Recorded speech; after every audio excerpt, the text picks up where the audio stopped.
এসব সাংবাদিক থাকাতে নি না থাকাই ভালো। মাছ সাংবাদিক রাসেল আর রিক্তা আইসি সাহেব বলে যে তোমরা 2 নাম্বার ব্যবসা করো। কি ব্যবসা করি দেশের মানুষ শুনো, তো কয় তোমরা গাঁজার ব্যবসা করো। তুমি ধরছাও কয় না তুমি করবে আমি টাকা দিব। আমি বলছি না আমরা এই বিএনপির সময় দেশ ছাড়ি চলে গেছি আবার দেশে আইছি, তাহলে আমরা ওই কর্ম করবো কি আমরা ঢাকায় ঢালের কাম করি খাই।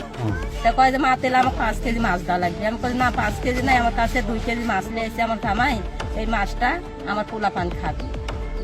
দেখো ওই মাছটাই দাও তোমরা পরে কিনে নিয়ে এসে খাও। ওই রাসেলা রিক্তা সেই ওই মাছটা আমি বাই করে ফ্রিজে দিই, আবার কয় যে আমাকে 5 কেজি টাকি কিনে দিই। সেই আবার 3 দিন আগেও আইসে মাছ কিনা লাই। সাংবাদিক যে তাছাড়া প্রশাসনের হাতে দিয়ে দিবি আমারে যে 2 নাম্বার ব্যবসা করো। হ্যাঁ 2 নাম্বার ব্যবসা করো। আমরা নিরাপত্তা চাচ্ছি, যেরকম সাংবাদিক যেন দেশে না ঘুরি। মাছ চাইলো আর আপনি মাছ বের করে দিয়ে দিলেন। সাংবাদিক ভিডিও ধরছেন, যদি না দিতে আমার জানে ভয় আছে। আল্লাহ যদি না দিতে পুলিশ নিয়ে আসেন, ওই পুলিশ আমার বান্দিলি চলে যাবে।